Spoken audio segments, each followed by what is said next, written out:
Hello, today we're going to be talking about installing our Environ Flex Rolls over a concrete floor and under laminate and what you'll need to do that the best way.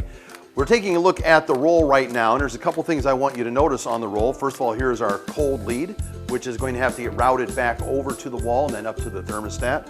But on this cold lead, you'll notice that there's a couple little stickers on here. One is a yellow sticker. It tells you what the voltage is. So this says 120 volts on it. The idea there is you don't want to be mixing 120 volt rolls with 240 volt rolls. You must do the whole job in the same voltage. So please take note of that. On here is our UL label, which will tell us what our ohms values are for this mat. And also, if you take a look on the roll itself, you'll see a sticker that says this side up. This product needs to be installed with this side up, and we'll show you that a little bit later.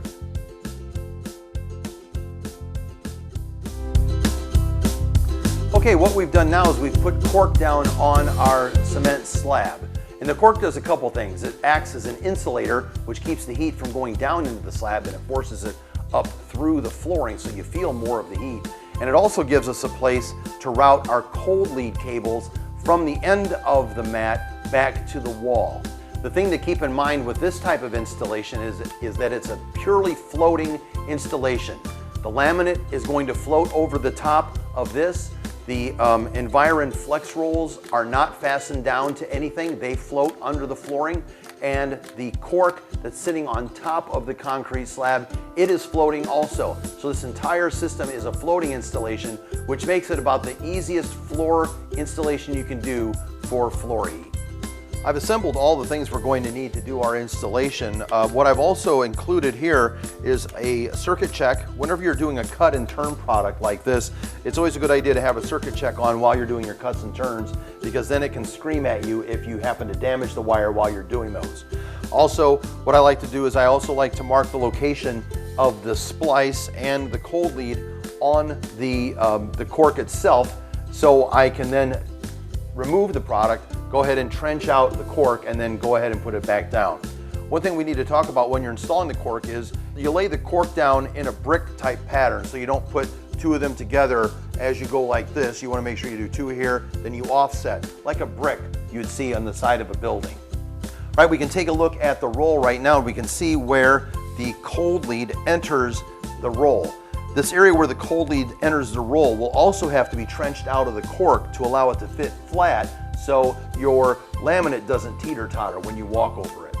Okay, before you install the product, you want to make sure it's good. So what you want to do is you want to test it with a digital ohm meter. You want to set it for the 200 range.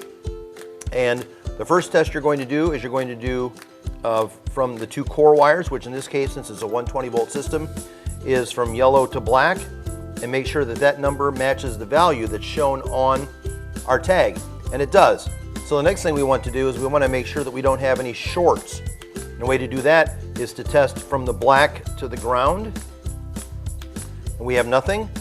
And the next thing is to test from yellow to ground, and we have nothing. That tells us that the mat is good.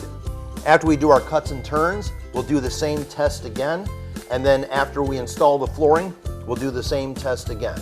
Remember, between that, while we're cutting and turning, we're going to put on the circuit check. And then while we're laying the floor, we're also going to be putting the circuit check on. All right, we're ready to do like a test fit here. And when you get this product from WarmlyYours, it'll probably come with an installation plan.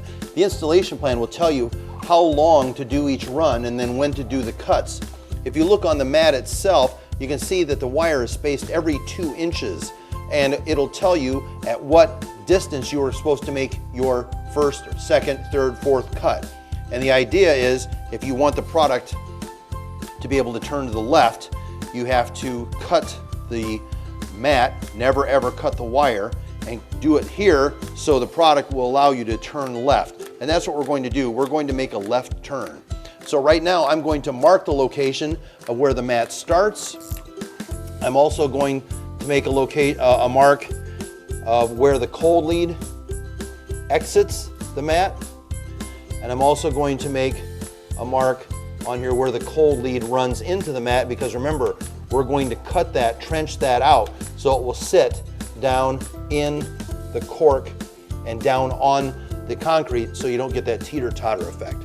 So let's go ahead and take a look at the underside of the mat. Remember, this side always has to be facing downward. If we take a close look here, we can see the cable is allowed to come out of the mat at this location. And what we're going to do is we're going to be cutting this here with a pair of scissors that will allow us to turn the mat back and do a 180-degree turn and go back towards the wall. So I locate this area here, and I make my cut right in the middle between the two wires.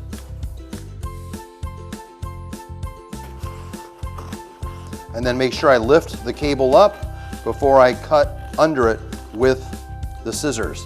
Now we can see that the mat will separate and will allow us to do a 180-degree turn while keeping the wire down.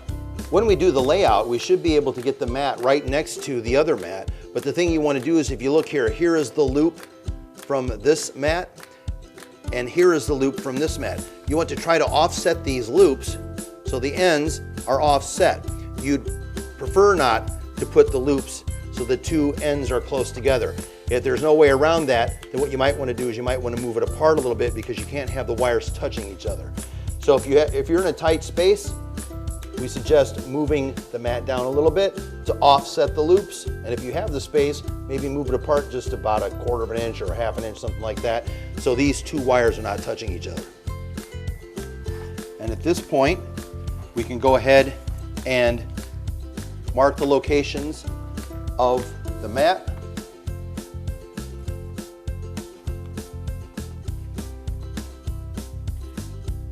Once you get experience with this, you may not have to make the marks on the edges. I just like to do it because sometimes if you have to lift it back, it does get moved around a little bit. So sometimes it's better to mark the edges where they lie. That way you know where each of one of the runs begins and where it ends. And now I have marked the location of where my cold lead is coming out. So now it comes time to make our cut into the cork.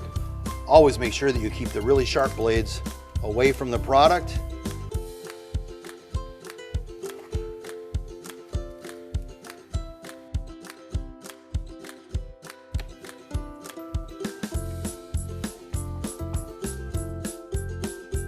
So we've made our cut, and the idea is to get the cable, if you can see, it has like a flat side, and it's a little narrower on one side. We want to get that to come down, and that gives us a nice flat feeling. Let's go ahead and take a look here at the splice in the roll here, and we can see how that fits right into the cutout that we made. To help with the installation is you get it back to where you had it, aligning with your marks, and then use a piece of good quality tape. You can use high temperature tape or you can use regular tape. It doesn't really matter, because the cold lead does not get hot. It only begins to get hot down in this area, but this will help us keep this cold lead down in the gap, and it will also create a little space so it feels nice and flat. Okay, remember, this is purely a floating floor, and if you want to, you can just tape the edges in place to hold them in place so they don't migrate, they don't drift on you. But there's no need to actually glue this to the floor or glue the flooring to this. You just can use this to hold the edges in place while you put the flooring on top. Okay, now that we have the mat laid out, we need to worry about how we're going to get the leads up to the thermostat. With one mat, it's a very simple installation.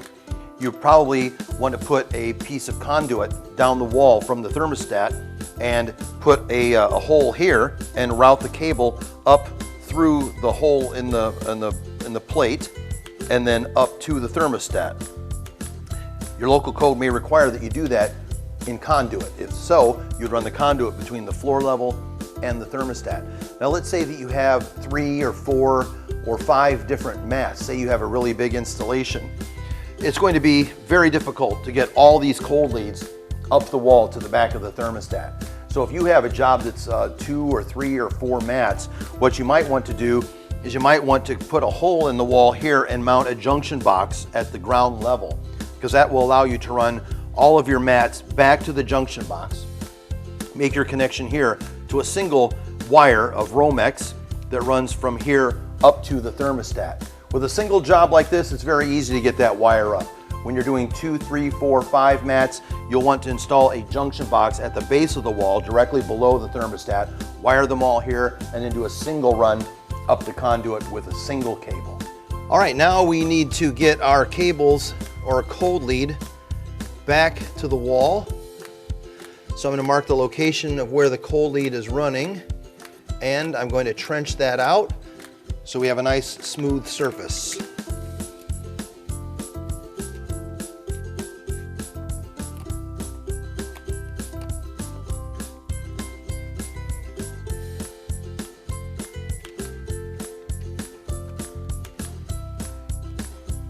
Now it's time to test our thermostat sensor, because we need to get a thermostat sensor installed into our floor here. So what we need to do is we need to get our digital ohm meter and we need to set it to the 20K range. I have the meter set for the 20K range, and now it's time to test our sensor. You want to make sure that you do this without touching the wires with your hands. So you just find something to pin the wire up against, and then you get the reading. And according to the sensor, it's at about 10,000. You get a reading anywhere between 8 and 18,000 on this sensor. That's why we say to set the digital ohm meter for the 20K range. If you do it at the 200 range, it'll show up as a 0. And then you'll think your thermostat sensor is bad when it really isn't. So remember, 20K range, and don't pull the wires on with your hands. For the placement of the thermostat sensor, we want to make sure that it's about 6 inches into an open looped area of the mat. Now if you take a look here, you can see this is the open loop, this is the closed loop. You never want to have the wire going over one of the heating wires. You want it to travel between the wires and not touch the heating wires. If you do that, if you have the sensor head touch the heating sensor wire, your floor is not going to work correctly. And also what we're going to do is we are going to put this underneath the mat so we don't have that teeter-totter once again on top of the sensor head. What we're going to do is we're going to mark the location of this. We're going to peel this back and place this in a small divot in the cork. All right, so now I've seen where the sensor is going to end up being, and what I want to do is I want to get it placed here in a small divot in the cork. The secret to placement here though is I don't want the sensor head to rest on the concrete slab underneath, because then the system will stay on all the time because the slab is going to be colder than the flooring. So what we do is we just dig out some of this cork so the sensor will lay in a small divot but not on the concrete slab itself.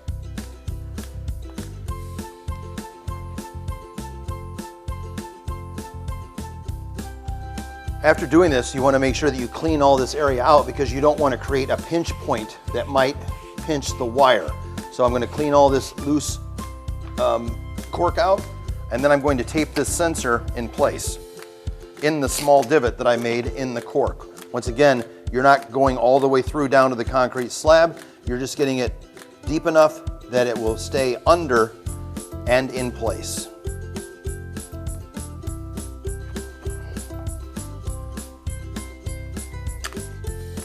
And I always tape it down as it comes out.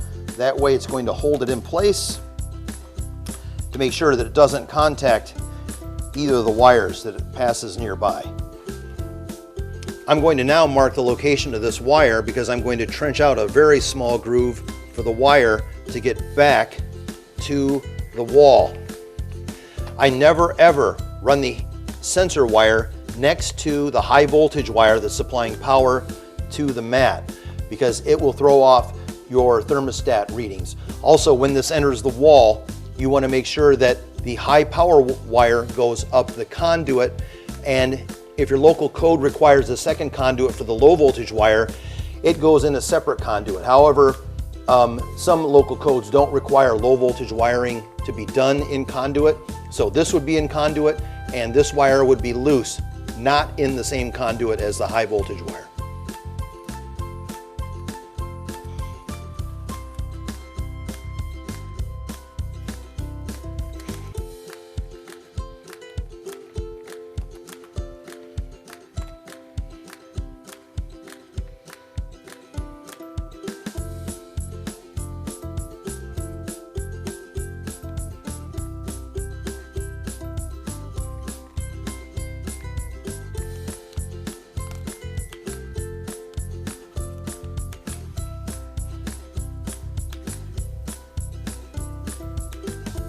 Now we're ready to install the flooring. You see I've gotten started here